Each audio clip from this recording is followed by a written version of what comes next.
I really don't. I want it to be more meaningful and substantial, more like what The Boys does, and not like what Avengers Endgame did with like the girl boss lineup scene. You know, I think if I were to point to an example of this, of like a feminist like superhero type thing, I would point to The Boys because it criticizes the corporate like sort of thing, right? All right, so the YouTube channel that we're about to respond to is one that I've actually watched and am subscribed to regularly, mostly because of the videos they've done specifically on Breaking Bad. They've made some really good videos about Breaking Bad, and this channel is called The Take. And apparently they like partnered up with June's Journey. I assume this is like a mobile game they're sponsored by or something. And the video is why superheroine movies don't empower us all. And someone linked this in my Discord and told me I should respond to it because I might disagree with it. It's 20 minutes long, so we're going to speed it up to 1.5 speed. I'm going to try not to be too much of a pause Andy. But this video is brought to you by June. Whoa, autoplaying. Thanks for that. I really do appreciate you autoplaying that. Thank you. What would I have done if you hadn't? Yeah, so we're going to put this at 1.5 speed and see if we hear any shit arguments here. Let's find out. June's Journey, a free-to-download hidden object mystery game set in the Okay. Let's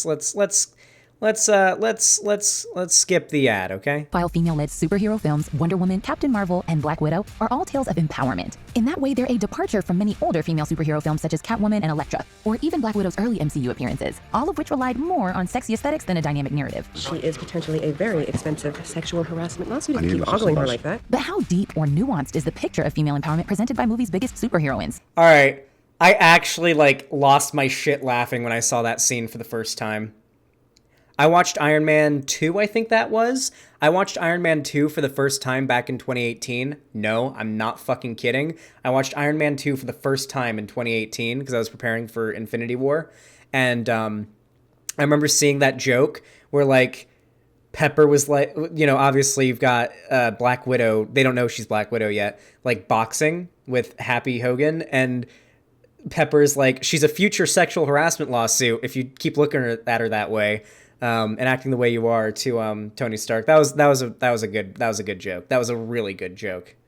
Discussions of Wonder Woman, Captain Marvel, and Black Widow often led to the question, are these films feminist or not? But that query doesn't have a simple answer. A more useful question to ask is how each movie presents feminist ideals. I think this film is incredibly diverse, it's intersectional, and it's about overcoming suppression. Here's our take on the feminism of modern-day superhero films and the blueprint they present for delivering super empowerment to all women. Uh-oh. If you're new here, be sure to subscribe and click the bell to be notified about all of our new videos. Like a lot of mainstream cinema, Wonder Woman, Captain Marvel, and Black Widow tend to portray empowerment as a largely individual process by highlighting the development of strength and heroism in a singular character. That character is depicted as exceptional, in many ways elite or separate from most regular women. I'm the man who can. And though she does work to help other people, her movie journey is mostly about character growth, thus potentially making feminism feel more like a personal struggle than a collective one. Captain Marvel's origin story aligns with a type of mainstream popular feminism that is all about overcoming obstacles to achieve success. As Carol gets back up after being knocked down and doesn't take no for an answer, the implicit message is that a strong individual woman can fight through barriers to forge her unique pathway to success. Near the end of the film, though, Carol begins to use her powers to partner with the refugee aliens, the Skrulls, in their battle against the Kree colonizers. I'll help you find a home. And here, her movie starts to express the ideals of third-wave feminism, an outlook which emerged in the 1990s that's defined by an emphasis on multiplicity and difference, coalition and community. Star Brie Larson said that Captain Marvel is all about intersectional feminism, a term coined by Kimberly Crenshaw in 1989 to describe how gender, race, class, and other identifying factors intersect and overlap to create different levels of discrimination and privilege. African-American girls are 6 times more likely to be suspended than white girls. That's probably a race and a gender problem. It's not just a race problem. It's not just a gender problem. So even if the film spends most of its time focused on her personal empowerment, it concludes with her taking on a mission other than and different from her own. You found my family. Feminist philosopher Amy Allen defines 3 types of power, and these definitions can help us to better understand the different forms. I feel like the best argument that you can make, like without sounding like a complete reactionary against like the type of feminism that these movies typically sort of employ. Who here saw Avengers Endgame and remembers the scene? The scene during the final battle where all the female characters get together and they have their big charge. Obviously, it was very cringy. I think it probably took everybody out of the movie.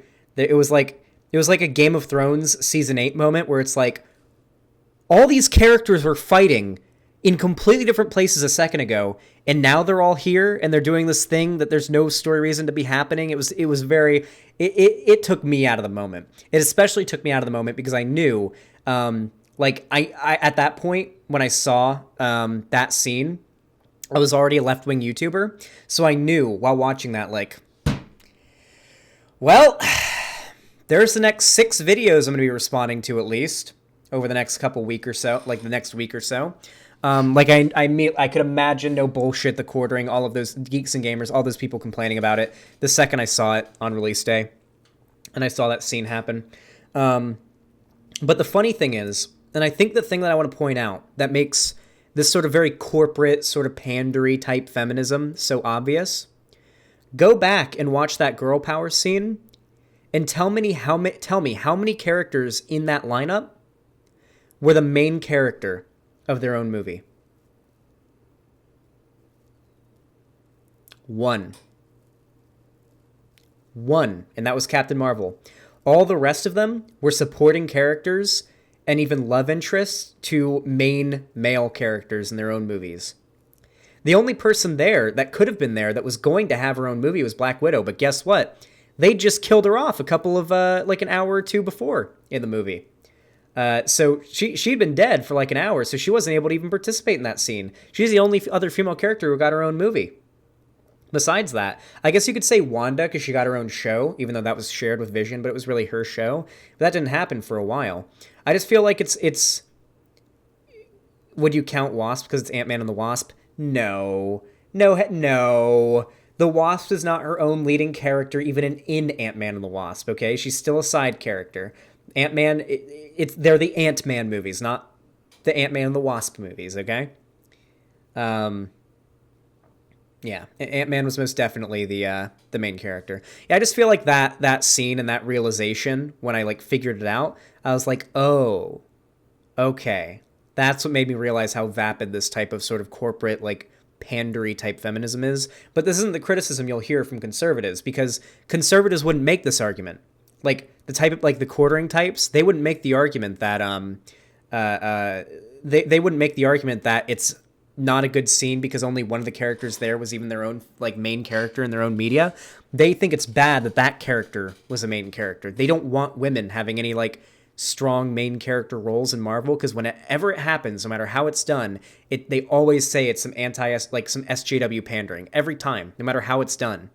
So it's really hard to take claims like that seriously, you know what I mean? Empowerment can take. The first type of power is power over, which is defined as the domination of others. Can you imagine what I could do with an Avenger under my control? The second type of power is power to, which represents individual empowerment within a static system. The third, most radical type of power is power with, which represents people working together to resist or subvert unequal systems. We can see this progression between the 3 forms of empowerment in Captain Marvel. While working with the Kree military, Carol exhibits power over, using military strength to squash the resistance. At this point, Carol has been taken in by the concept of post-feminism. That is, the idea that a strong woman like Carol doesn't need feminism. She's living in a technologically advanced world where her gender doesn't seem to have stopped her advancing up the military ranks. But that post-feminist myth is debunked, and Carol has to reject the idea.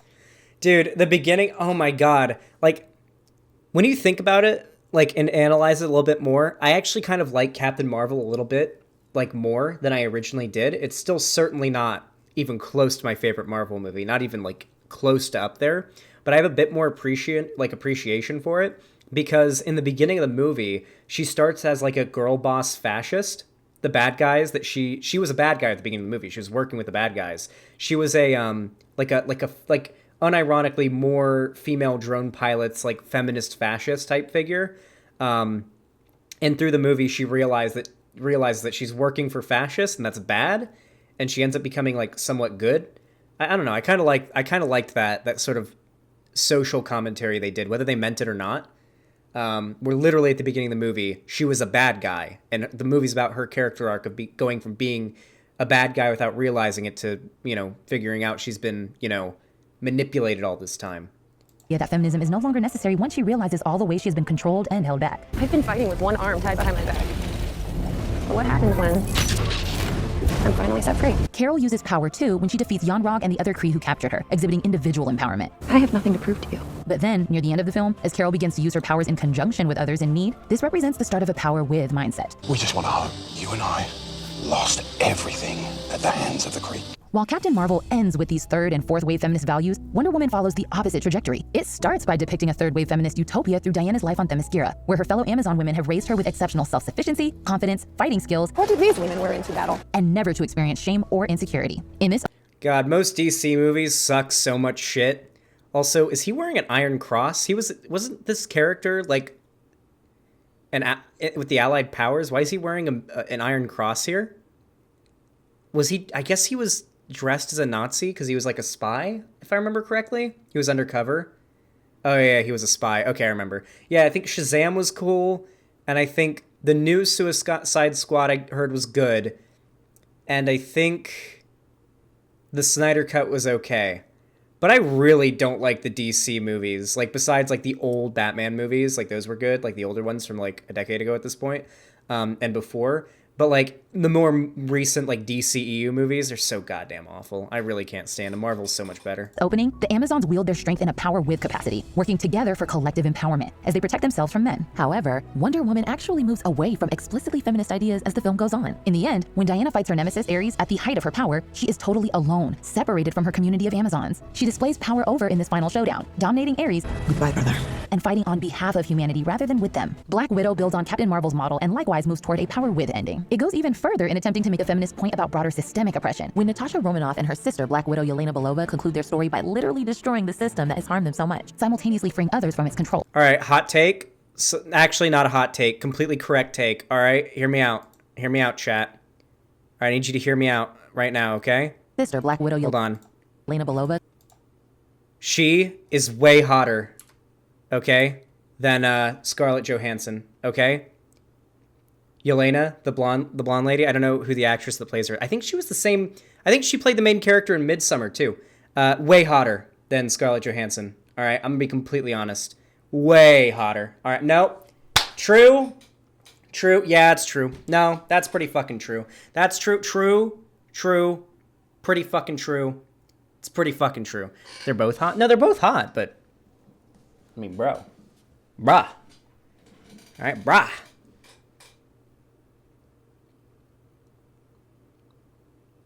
Conclude their story by literally destroying the system that has harmed them so much, simultaneously freeing others from its control. You took my childhood, you took my choices, and tried to break me. But you're never gonna do that to anybody ever again. Those who are freed also come back to support their fellow widows, even though it would have been safer for them to run away. You came back for us.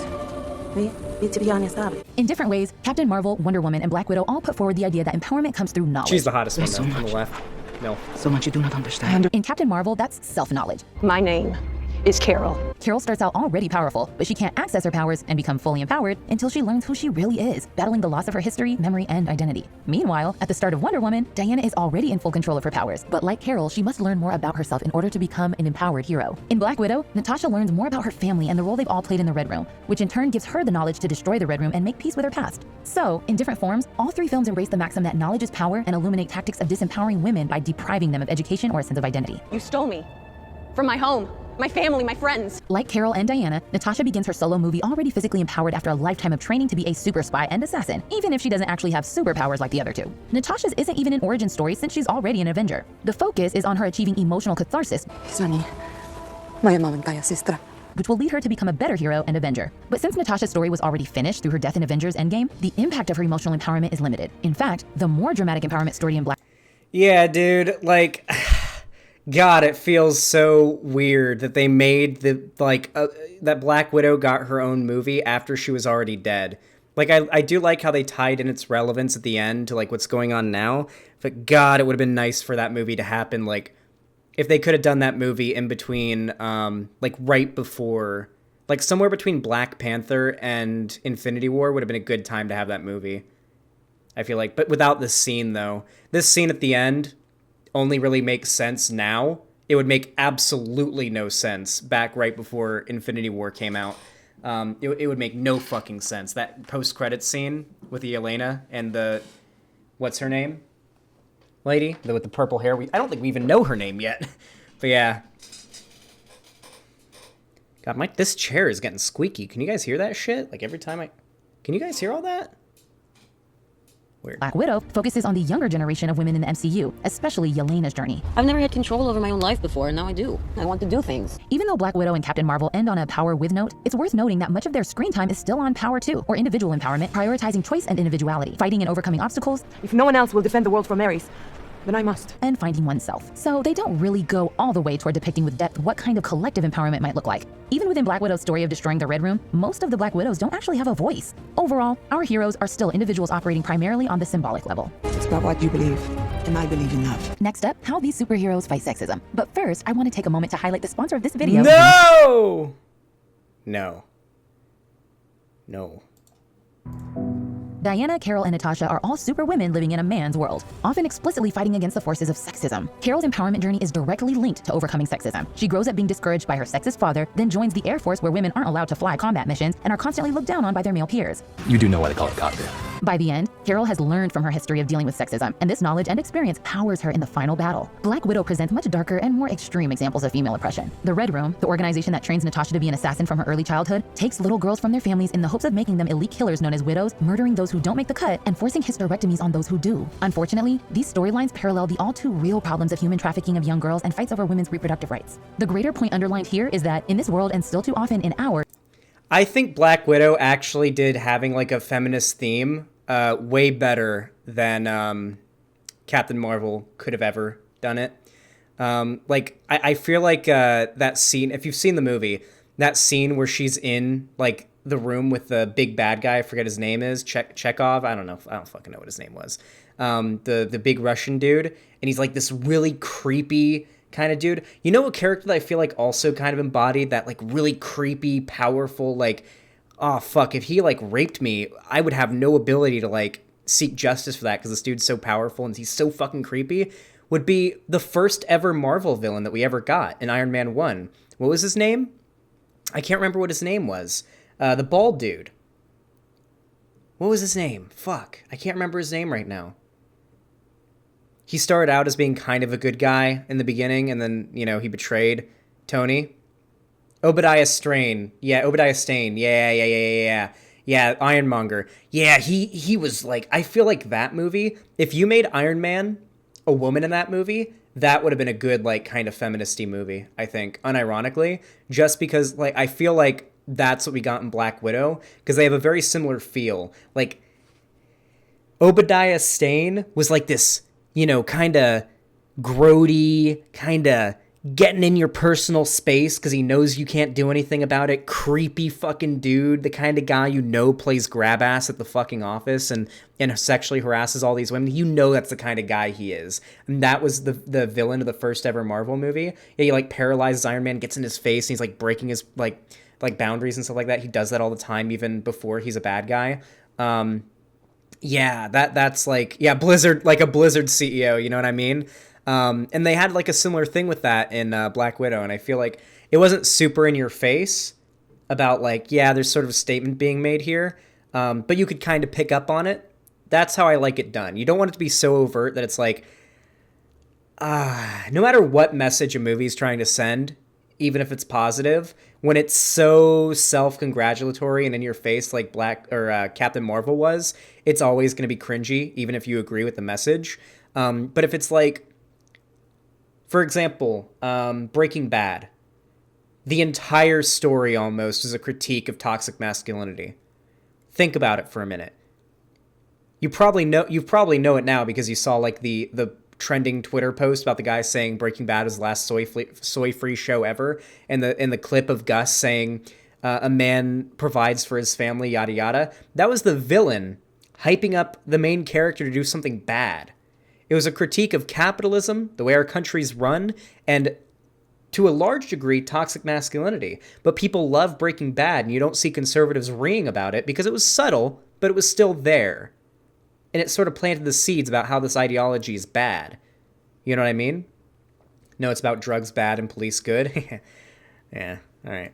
Females are treated as disposable. I to finally come out of the shadows, using the only natural resource that the world has too much of. Girls.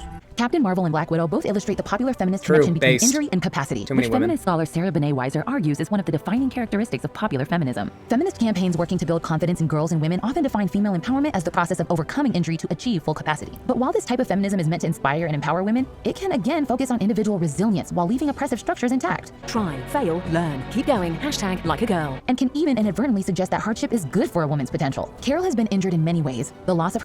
I feel like, a pretty big criticism that you could sort of levy at these movies is that in basically every female superhero movie, like, let's be honest, in most of these movies, the superheroes are cops. They're super cops, basically. You know, maybe not when they're fighting someone like Thanos who wants to destroy half of the universe, but, you know, they're like most of the time, most of the threats that the Avengers fight or that these characters fight in most of the Marvel movies are just like criminals. You know, they're basically acting as the law, just basically super cops. And so in the story of a lot of these, you know, female characters, they're more or less, the story is about them becoming like a violent girl boss, you know, like the meme where you have like the female SWAT agent with like stepping on your neck, like, ooh, step on me, mommy, or whatever. That's more or less what these female characters end up becoming. And that's not the particular type of feminism that like leftists like us tend to support. That's more of like a liberal thing, like more female drone pilots, more female cops, etc. Like, keep this oppressive system intact, just put more women in power in that oppressive system to oppress people. That's sort of like the impression I get a lot. Like the violent girl boss is what I get a lot from these movies, like the impression that I get. Her memory, the brainwashing at the hands of the Kree, and the sexism she has experienced throughout her life. I made you the best version of yourself. What's given can be taken away. But the film portrays these setbacks as things that have made her stronger and more powerful. Likewise, Black Widow and Natasha's arc leading up to it emphasize how much Natasha has been injured and what she has had to overcome in order to become a hero. Natasha, too, comes around to this what doesn't kill you makes you stronger thinking. Pain only makes us stronger. Didn't you know that? And in this way, her film suggests she couldn't have become the Black Widow and the Avenger we know had she not been so deeply traumatized. Throughout her MCU history, Natasha has arguably been too defined by her experiences in the Red Room. For much of her Iron Man 2 and Avengers appearances, we don't really get to see much of her personal journey apart from moments that underline either her past trauma, I got red in my ledger. I'd like to wipe it out. or the fact that she is beautiful and can manipulate her beauty. So Black Widow's message about fighting an oppressive establishment that hurts girls and women is complicated by how much this figure has always been shaped by male creators. Black Widow was introduced in Iron Man 2 as a sexy spy who poses as a lingerie model. Did you model in Tokyo? Because she modeled in Tokyo. And in her early appearances, she was a male fantasy of the strong, sexy, cool woman who may be better than the guys in some ways, but always knows she's there to support and not truly outshine them. I'm always picking up after you boys. In Black Widow, directed by Kate Shortland, we can see the character story trying to grapple with this history. Why do you guys do that thing? Do what? The thing you do when you're fighting. This thing that you do when you whip your hair. When Yelena jokes about having a hysterectomy, Is it your time of the month? I don't have a uterus. Or ovaries. this feels like a direct correction to outrage over the scene in Joss Whedon's Avengers Age of Ultron when Natasha voices that her infertility makes her a monster. You still think you're the only monster on the team? Dude, Red Guardian was the best part of that movie, okay? You cannot hate Black Widow, even if you didn't like it as a movie, because we got Red Guardian now. The guy has super strength, and he's a Russian. And he has Karl Marx tattooed on his knuckles. So when he punches you to death, the last thing you see is the name Karl Marx coming at your face before your head is turned into, like, jam. Yeah, he was in Stranger Things. He's Hopper in Stranger Things, the actor. God, I fucking love Red Guardian. He was great. He was fucking great. Not even just because he was like a communist or anything like that, but because he was just like such a good character. You know what I mean? I fucking love him. He was awesome. Tasha concludes her story by destroying the patriarchy of the Red Room. It's as and he was in jail, from my understanding, because he wasn't a tanky. They put him in prison because he didn't like how the country was being run. He was an actual, like, Marxist, and he saw how things were being run under the Soviet Union, and he didn't like it, and they put him in fucking prison for it. And they break him out of prison. He's been in prison for, like, 30 years because he was an actual Marxist who spoke out against the authoritarian red fascism of the Soviet Union, and they put him in prison. as if Natasha the character too is trying to break free of her history. The problem though is that because Natasha is canonically dead in the story that follows, this feels like a redemptive project for a character who didn't get that journey to empowerment and still can't really define a journey that's already complete. Wonder Woman, meanwhile, is almost a hypothesis about what a woman would look like if raised in a world without men, if she came into this world already empowered. Diana isn't held back by sexual difference because she doesn't even understand it. She's not aware that she's stunningly beautiful, nor that sexism or other forms of oppression exist. Not everyone gets to be what they want to be all the time. Me? I am an actor. But I'm the wrong color. But from this starting point, Wonder Woman's messages about sexism are at times contradictory. The first Wonder Woman film is set during World War I, but while it does acknowledge the sexism of that time, I did what he tells me to do. Well, where I'm from, World War I, not World War II. Diana herself does not really face it. She doesn't need feminism for herself. He wasn't and though the spying film as a does not Nazi. quite depict a post-feminist world, because sexism and racism are at least touched on, it distances itself from a more direct feminist message by the end. A choice each must make for themselves. something no hero will ever defeat. Director Patty Jenkins has even said that Wonder Woman is not feminist, but rather a universal character. But while the idea that we could all be like Wonder Woman if we never experienced sexism is appealing and captivating, the film doesn't provide much of a concrete... That's another thing, dude. That's another thing that happens a lot too. When these big media corporations aren't quite willing to fully own it. You know what I mean? Like, they'll throw in little bits of feminism in there, like a little bit like a girl power moment, but then they'll be like, it's not a feminist movie. It's not about feminism. It's not a feminist moment. No. Like they'll do it to like get those woke points, but they won't fully like go. They'll do what they describe here. Like, Wonder Woman was absolutely like feminist bait. You know what I mean? Like, abso-fucking-lutely feminist bait. Okay. Yeah. But they obviously say it's not a feminist movie, right? Zandu Umberto echoes 14 points in the USSR, and it's almost spot on. Of course it is. The US, like, tankies are red fash. Yeah, we know. Very well known. Blueprint for feminist empowerment or change in our world. Moreover, where she's supposedly a hero to women, in her film she primarily interacts with men and is even put at the mercy of men's superior human knowledge. When she meets Steve Trevor, he becomes her instructor in the world of men. Is this what people do when there are no wars to fight? This and other things. In fact, a dialogue analysis done by scholar Pete Jones reveals that Steve has the same amount of dialogue and narrative centrality as Diana. This is made even worse in her sequel, Wonder Woman 1984, wherein Steve is brought back to life and again made into the central focus, thus lessening Diana's narrative control even more. In the first film, after Diana's faith in humanity is destroyed and she doubts if humans deserve her help, Diana must choose which viewpoint to adopt, Steve's? It's not about deserve, it's not... Or her mother's? Be careful in the world of men, Diana. They do not deserve you. In the end, she chooses to listen to Steve. It's not about deserve. Apart from how all three superheroes interact with sexism, it's also interesting to look at how their powers relate to their womanhood. Both Diana and Carol use their emotions, which are more often associated with women than men, to access and trigger the full force of their superpowers. On Hala, Carol is indoctrinated with a male-centric idea of logic over emotion, taught to suppress her emotions in order to be a better fighter. There's nothing more dangerous to a warrior than emotion. But as the film continues... I don't know how I like that presupposed idea that, like, emotions are a woman thing and like logic bro shit is like a men thing. This is like an idea that's sort of been cemented in our society that like men are logical and cold and emotionless when they think about things or analyze things, but women are emotional about it. I feel like this is where I think like third wave feminism and more like leftist intersectional feminism split off greatly. Because a lot of like like we said before, like a lot of liberal third wave feminists, they're very big on like the girl boss, keep the system intact, but just put women in power in this oppressive system type thing. While like intersectional feminists, like leftists, like us, like me at least, I don't know about you guys, I assume most of you, are more on board with like the idea of tearing down the societal, legal, and structural sort of system that puts us in this position where like men are supposed to be emotionless, like logic bro husks, and women are supposed to be these emotional, emotionally driven, sporadic, hysterical types, you know? I think that's where like I in this video, or like the people who wrote this video, probably diverge quite a bit. Because unfortunately, I would argue that like third wave feminism is probably quite a bit more prevalent in our society than like intersectional, like leftist feminism. I feel like the video is pointing out that by getting rid of emotions, women are becoming more like men, at least according to our society, Xander Hall. I think the argument that she's making, at least I would hope, is that I think the argument that the video is making is that the female characters are kept down by like the male idea of logic and emotional suppression, but her becoming in touch with her emotions and becoming like that emotional, hysterical, like female stereotype is what gives her power.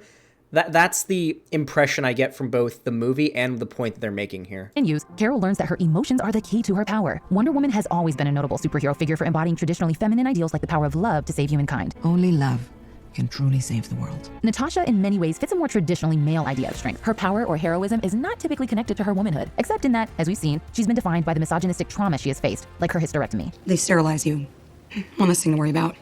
The one thing that might matter more than a mission. The lessons she's internalized about how to survive in a man's world are also largely not that useful for imagining a new way of structuring our world and social relationships. Still, in Black Widow, her heroism too is tied to her emotions, specifically her ability to keep her empathy in the face of psychological conditioning that was meant to take it away.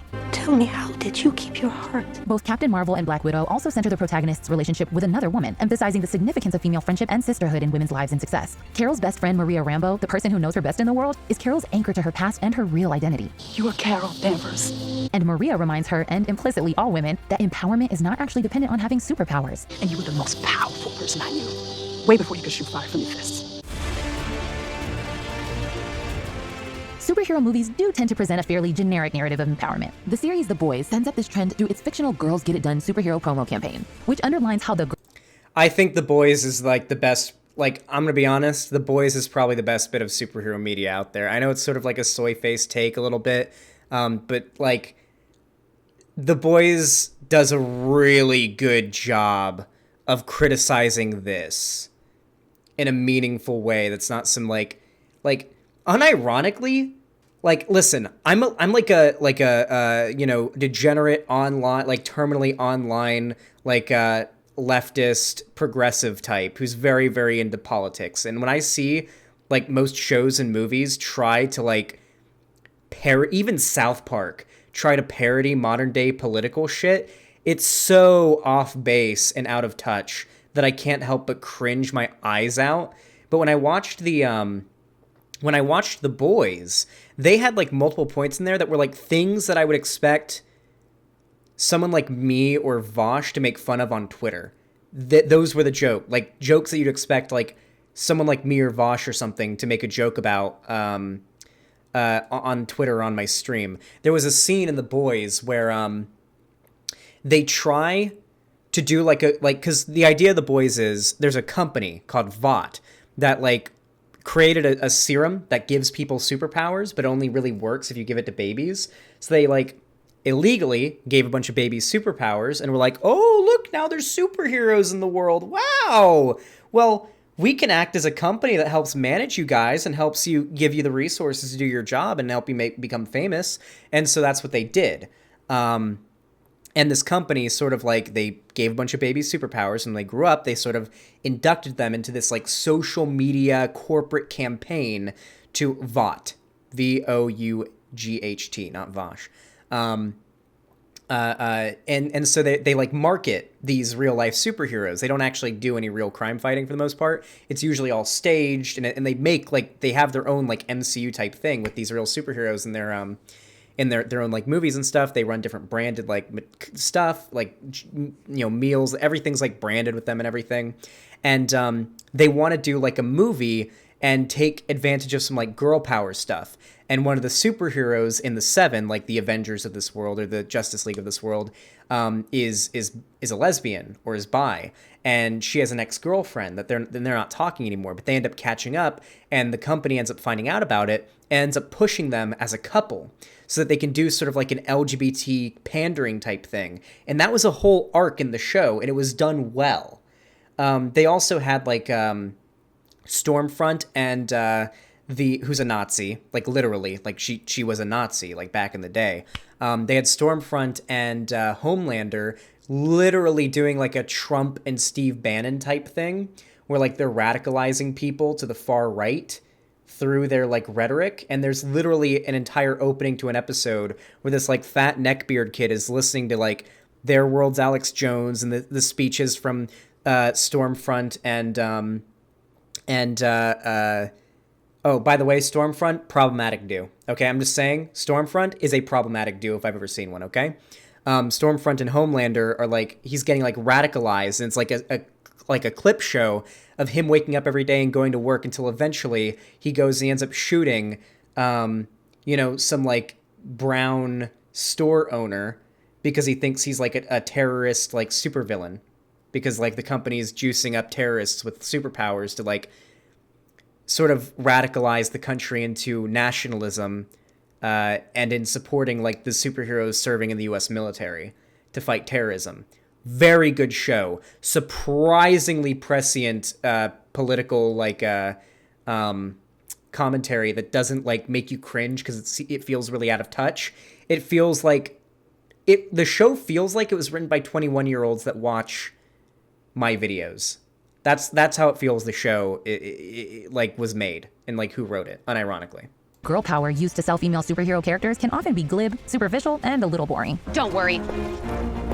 Yeah, here's Girls get it done. the boys making fun of it. To be fair, it's not the job That was of the movies boys to teach us making fun about of that. social or political theories, but it is important to think about how movies that are labeled as empowering or feminist actually depict these narratives on screen. Even if individualist narratives may be symbolically powerful, they need to go further in order to provide an actual model for how progress might be made in the real world. Representation matters. Diverse storytelling matters. The female experience matters. As audiences keep demanding higher standards of representation, these superheroic depictions of feminism get progressively closer to reflecting a relevant real-world feminist message, one that can empower the hero in all of us. Every woman has the potential of being something extraordinary. This is The Take on your favorite movie, shows, and culture. Thank you so much for watching and for supporting us. Please. Yeah, I don't super disagree with this video or anything. I'm glad that we reviewed it because I think there's some like good points to be made, and I feel like this helps sort of like the pop feminism sort of corporate like pandering that these big corporations like Disney and whatnot do is certainly worth being called out. But the right, and especially these like pseudo conservative people like the Quartering and Geeks and Gamers and No Bullshit and these types of, you know, the type of content that I'm talking about here, they make criticisms of this type of media, but they make it in the most vapid way possible, and it always has sinister undertones. It's not like, the point that I would make is weaponizing feminism in order to push, like, in order to make money is sort of like a tasteless thing to do, and it's worth criticizing from like a left-wing perspective. But the right does the whole, like, it's feminist pandering and feminism is bad and it's taking over our media type thing. And I don't like that. And I don't support that way of going about criticizing this kind of stuff. So I'm kind of glad that we responded to this video, because it kind of, it sort of gets rid of the stereotype that, like, I want these movies to be taken over by, like, this feminist SJW pandering ideology. I really don't. I want it to be more meaningful and substantial. More like what The Boys does, and not like what Avengers Endgame did with like the girl boss lineup scene, you know? I think if I were to point to an example of this, of like a feminist like superhero type thing, I would point to The Boys, because it criticizes the corporate like sort of thing, right? In the first episode, Starlight, she gets like sexually assaulted by one of the like heroes on the team, and she threatens to out him, and so he gets like put on like the back burner and like and is like moved out to, like, it gets outed, and they do like a whole like Me Too type thing in the company that she's trying to like out as like supporting this kind of stuff ends up appropriating her outing of this guy as like a female empowerment thing. So they end up bending it into her own, into their own thing they can benefit from, and she's not happy with it. And then you see the guy ends up like getting sucked into a cult, because like it's such a good fucking show. It's such a good show. You need to watch The Boys if you haven't. I'm gonna make Lonnie watch The Boys. She's gonna love it. She doesn't like superhero stuff, but it's literally about killing superheroes. So I think she'd probably enjoy it if she watched it. It's really good. God, it's such a good show. Can't wait for it to come back. I can't wait for season 3. Anyway, if you enjoyed this video, please leave a like, subscribe, ring the goddamn bell icon if you haven't already, because YouTube will not tell you when I go live or upload a new video unless you ring that bell icon, so fucking do it. Not to mention, only like 30% of you are actually subscribed, so let's make that percentage number go up a little bit, huh? Let's try to make that go up a little bit. Anyway, I really appreciate everybody who watched today. You can support me financially by donating, subscribing, or gifting subs to my website. We're saving money for a VR headset right now, a big VR thing. As a matter of fact, if you watch this whole video, comment down below. Let's see. Comment down below your favorite drink. I want to know what your favorite drink is. Tell me. If you watch the full video and you comment down below what's your favorite drink. If we agree, my favorite drink is orange juice. And if your favorite drink is orange juice too, put that down below and I'll heart your comment. And you'll appear at the top of the comment section. Won't that be nice? Anyway, comment down below if you saw it. And of course, follow my social media. All links down below. Twitter, Instagram, TikTok, all that. And of course, if you can afford to donate and subscribe and support the channel financially, I really appreciate it. All the links are down below. And yeah, thank you all so much for watching, and have a good one.